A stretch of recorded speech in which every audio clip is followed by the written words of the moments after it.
Hey guys, welcome back to day 3 of our 100 days of DSA series. आज हम solve करेंगे एक बहुत popular LeetCode problem two sum Java में, जो ये बहुत से इंटरव्यू में पूछे गए हैं। बहुत सारे है ना, अमेजोन, फ्लिपकार्ट, मतलब बहुत सारे क्वेश्चन इसमें पूछे गए हैं। तो आइए हम लोग क्वेश्चन पढ़ते हैं। क्वेश्चन क्या बोला जा रहा है, ये तो लीड कोड का है, ठीक है। आप लोग भी लीड कोड पे सॉल्व कीजिए, ये बहुत इंपॉर्टेंट है। लिंक्डइन पेज बनाइए, 100 डेज चैलेंज वहाँ पे शो कीजिए, अपना कनेक्शन बनाइए लिंक्डइन पे जाके, ठीक है। तो हम लोग आइए क्वेश्चन पढ़ते हैं। क्या है, given an array of integer nums and an integer target return indices of the two numbers such that they add up to target. You may assume that each input would have exactly one solution and you may not use the same element twice. You can return the answer in any order. तो example मेरा numbers दिया हुआ है input में 2 7 11 15, target हमको 9 दिया गया हुआ है। हाँ, तो explanation because nums 0 plus nums 1 equal to 9, we return 0 और 1, तो 0 और 1, ठीक है। तो यही मेरा क्वेश्चन है। आइए तुम लोग क्वेश्चन समझाते हैं अच्छे से, ठीक है। तो प्रॉब्लम ये कहती है, हमें एक एरे दिया गया है इंटीजर का नम्स और एक टारगेट वैल्यू, हमें दो इंडिसेस रिटर्न करने हैं जिनके एलिमेंट्स का सम टारगेट का इक्वल हो। हर इनपुट का एक ही वैलिड सोल्यूशन होगा और सेम एलिमेंट्स दो बार यूज नहीं कर सकते। हम लोग सेम एलिमेंट्स ना दो बार यूज नहीं कर सकते। या टू है ना, तो टू दोबारा यूज नहीं कर सकते हैं, ठीक है। तो यहाँ पे एरे के बारे में दिया गया है, तो चलिए हम लोग थोड़ा पहले एरे के बारे में समझते हैं कि क्या है, ठीक है। Let's go. तो चलिए गाइस समझते हैं हम लोग, थोड़ा थ्योरी भी समझना बहुत ज़रूरी है। तो स्टार्ट करते हैं। What is binary number system. तो बाइनरी नंबर सिस्टम क्या होता है, ये बहुत ज़रूरी होता है समझना, ठीक है। तो Before diving into arrays, let's understand the library number system, the language computers understand. We all touch on how zeros and ones from the basis of memory and data representation, useful to understand how array store data. तो भी मैं समझाती हूँ आपको। तो programming में numbers का साथ काम करते वक्त हमें कई बार बाइनरी नंबर सिस्टम का कॉन्सेप्ट समझना पड़ता है। डेसिमल सिस्टम जैसे 0 से 9 तक होता है, वैसे ही बाइनरी सिस्टम 0 और 1 से बनता है। कंप्यूटर सिर्फ 0 और 1 समझता है, इसी वजह से बाइनरी बहुत इंपॉर्टेंट होता है। अगर आपको नंबर सिस्टम का बेसिक आइडिया है तो एरेज और मेमोरी समझना और ईजी और आसान हो जाता है, ठीक है। आई होप आपको बाइनरी नंबर समझ आया होगा। तो हम लोग समझते हैं array. So an array is a linear data structure that stores multiple values of the same data type in a single variable. These values are stored in continuous memory location and you can access each value using an index. Think of array as a row of locers. Each locus holds one item, a value, and each locus has a number, the index that help you find what's inside. For example, if you want to store the marks for 5 subjects, instead of writing in physics 90, 99, 93, 82, and 96, you can simply write int marks 98, 99, 93, 82, 96. No, all marks are stored in one place, the marks array, and you can access them like this. तो array क्या होता है, simple शब्दों में जब हमें एक जैसे टाइप के मल्टीपल डेटा स्टोर करना होता है तो हम एरे का यूज़ करते हैं। अगर हमें एक स्टूडेंट का 5 सब्जेक्ट के मार्क्स स्टोर करने हैं, physics, chemistry, math, English, computer, तो हम अलग अलग वेरिएबल यूज़ कर सकते हैं, बट बेटर होगा एरे बना लें, ठीक है। तो हम लोग बार बार तो इसका नहीं करेंगे, चलो अभी एक है तो हम लोग कर लेंगे, लेकिन हम लोग के पास 100 स्टूडेंट होंगे, 200 स्टूडेंट होंगे, 200 के सब्जेक्ट्स होंगे अलग अलग अलग, तो कितने सारे होंगे। तो इस वजह से हम लोग तो उतना नहीं कर सकते, इसलिए हम लोग एरे में क्या करेंगे, एक बार ही हम लोग स्टोर कर देंगे। अभी हमको know all your marks are stored in one place the marks array and you can access them like this. Marks 0 will give you physics, marks will give you chemistry, ठीक है। Index start at 0, array have a fixed size, array can only store data the same time, ठीक है। देखो indexing start होता है 0 से, और arrays ना एक बार जब हम बना लेते हैं ना अपना वेरिएबल, तो वो फिक्स्ड होता है, उसको हम चेंज नहीं कर सकते हैं। Arrays can only store data of the same type. तो हम लोग इंटीजर के दिए है ना, तो इंटीजर टाइप का ही हम लोग स्टोर कर सकते हैं, फ्लोट नहीं कर सकते, डबल नहीं कर सकते, स्ट्रिंग नहीं कर सकते, ये सब हम लोग स्टोर नहीं कर सकते। तो क्या, arrays can only store data of the same type. अभी मैं आपको बताती हूँ, ये जैसे है ना, ये तो ये जो है ना मेरा, ये मेरा इंडेक्स 0 है, इंडेक्स 1 है, इंडेक्स 2 है, इंडेक्स 3 है, इंडेक्स 4 है, ठीक है।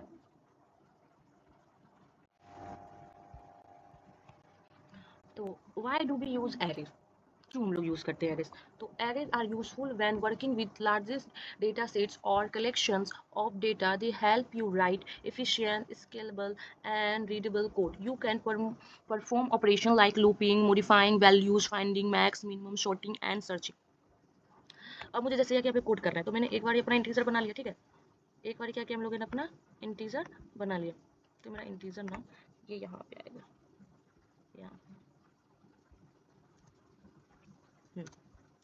तो मैंने अपना इंटीजर बना लिया। तो एक बार हमने अपना सारा स्टोर डेटा कर लिया, तो अब मैं system dot out dot print आपको कल बताइए हम लोग का कंसोल पे प्रिंट हम लोग को मैसेज करता है मार्क्स 2, तो हमको 2 करवाना है।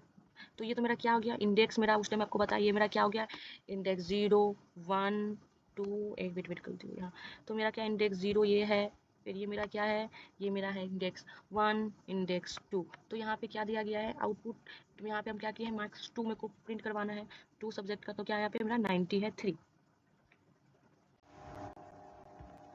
तो हमें आज कोड का, तो ये हमारा कोड है मिनिमम और हमको इसमें मैक्सिमम निकालना है, ठीक है, मिनिमम वैल्यू निकालना है, इसमें से आप देख लीजिए कि मिनिमम कौन सा है और मैक्सिमम कौन सा है, ठीक है। ये मेरा कोड है, आपको हम इसका गिटअप का लिंक दे देंगे, टेंशन नहीं लेना है। इसको रन करते हैं पहले, फिर इसको हम कोड देखते हैं कि मेरा एरर तो नहीं दे रहा।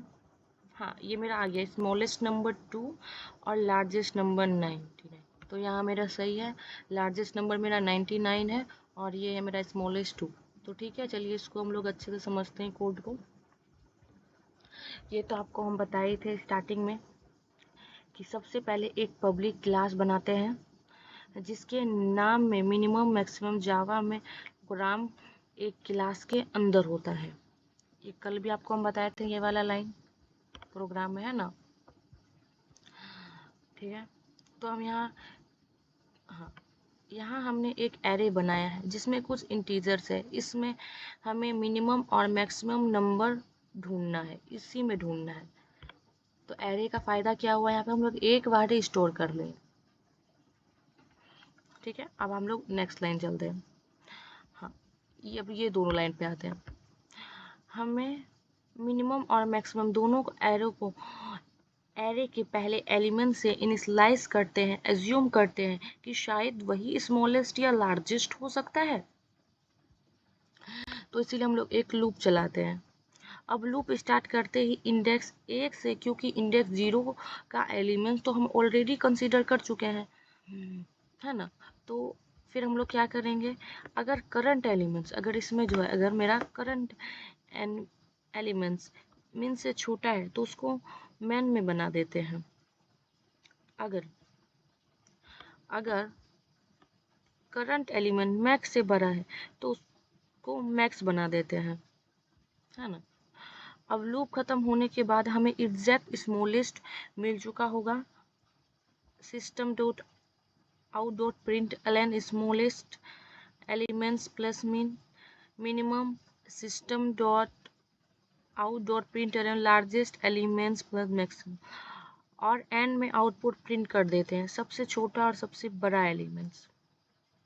तो ये था पूरा प्रोग्राम, सिंपल, क्लीन और एफिशिएंट, ठीक है। तो इसमें हम लोग एक ही लूप चलाए हैं, तो हम लोग का विग ऑफ एन लगा है हमें, टाइम कॉम्प्लेक्सिटी, ठीक है। तो आप लोग इसमें ना कुछ होमवर्क कीजिएगा, ठीक है।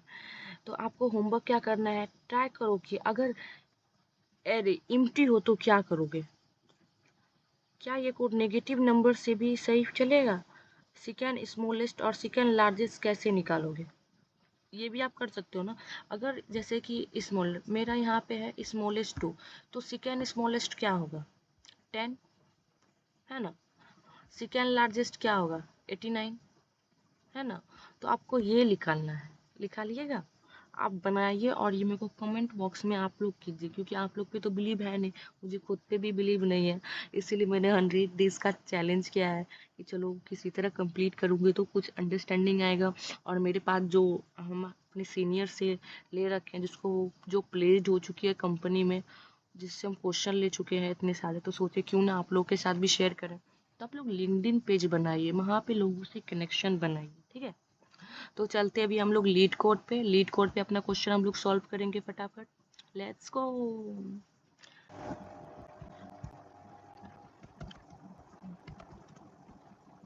Equal to 0 nums dot len g length -1 semicolon i plus plus. ये मेरा इनर लूप है, सॉरी आउटर लूप है। अभी हम एक इनर लूप भी लगाएंगे, ठीक है। अभी हम लोग करेंगे int j equal to 0 semicolon, नहीं j क्योंकि मेरे को टारगेट करना है ना, तो हम लोग करेंगे j equal to int j equal to i plus 1। हाँ ये सही, j less than nums dot len gth length semicolon, ठीक है, एंड j प्लस। बहुत ईजी है वो, ठीक है। अभी आप बहुत भी अच्छे से समझा दूंगी ना तो समझ जाएंगे। Dot len g sorry nums i plus nums j, हाँ इक्वल टू टारगेट, ना टारगेट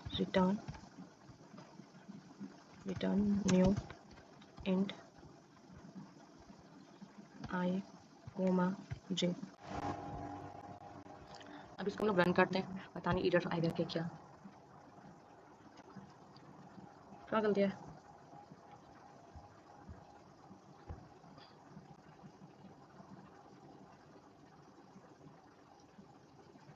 अच्छा स्पेस नहीं होना चाहिए, तो देखते हैं। या इट्स एक्सेप्टेड, सबमिट करके देखते हैं। इसमें हम लोग ना नेस्टेड लूप यूज किया, ठीक है। ये लोग ना अभी तो ये भी 17 है ना, वापस से सबमिट करूंगी ना देखो इंक्रीज बढ़ा देगा, है ना। ये लोग हमेशा, ये लोग कुछ है ही नहीं लोगों का भाई। ओके, आई होप आपको ये समझ आया होगा। चलिए आपको मैं भी समझाती हूँ उसको बहुत अच्छे से, ठीक है। हाँ तो चलिए इसको हम आपको भी लाइन बाय लाइन कोड समझा देते हैं, ठीक है, जिससे आपको अच्छा। तो हमें एक एरे दिया गया है जिसमें नम्स, जिसमें क्या है हमारा नम्स और एक टारगेट नंबर। तो टारगेट हमें ऐसे दो इंडिसेस फाइंड करने हैं जिनके एलिमेंट्स का सम हो, इक्वल हो, तो टारगेट, और रिटर्न करना है उन दोनों का इंडेक्स। जैसे कि यहाँ देखिए नम्स है ना मेरा 2 7 11 15, टारगेट इक्वल टू 9, ठीक है। तो अगर मेरा इंडेक्स 0 और 1, तो 0 और 1, तो 0 पे तो मेरा 2 आता है। 0 पे क्या आता है मेरा, 0 पे यहाँ देखिए, यहाँ 0 पे 2 आता है, और यहाँ 1 पे क्या आता है 7, तो 7 प्लस 2 9 होता है, तो मेरा 9 तो पूरा गया। इसी तो अप्रोच ब्रूट फोर्स है यूजिंग 2 लूप्स। अब चलते हैं कोड की तरफ, let's break it down step by step, okay. चलो, तो class solution public int two sum int न, है ना, ये तो पता ही होगा आप लोगों को। तो यहाँ हमने सोल्यूशन क्लास बनाई है और टू सम नाम का एक मेथड डिफाइन किया है जिसमें नम्स इनपुट एरे है इससे, ठीक है। तो हम लोग एक लूप लगाए हैं, ये आउटर लूप एरे के हर एलिमेंट्स पे जा रहा है, लेकिन -1 तक ही, क्योंकि हम पेयरिंग करने वाले हैं, ठीक है। ये कहाँ तक जा रहा है, माइनस, यहाँ देखिए ना -1 तक ये हम पेयरिंग करने वाला है। और ये मेरा है इनर लूप, ये मेरा आउटर लूप, ये वाला जो है ना मेरा, ये मेरा आउटर लूप है, और ये वाला जो है मेरा, ये मेरा इनर लूप है, ठीक है। और ये जो इनर लूप है ना मेरा, तो ये i+1, यहाँ देखिए i+1 से स्टार्ट होता है, ताकि हर पॉसिबल पेयर एक ही बार मिले, सेम एलिमेंट्स को दोबारा पेयर नहीं करना है, ठीक है। नेक्स्ट लाइन पे आते हैं, if nums i plus nums j equal to target. यहाँ चेक हो रहा है क्या nums i plus nums j target के बराबर है, अगर हाँ तो रिटर्न न्यू इंट करो, ठीक है, i और j न्यू करो, i और j, ठीक है। तो हम लोग का क्या होगा, तो दोनों इंड्यूसेस रिटर्न कर देना है एज अ न्यू एरे,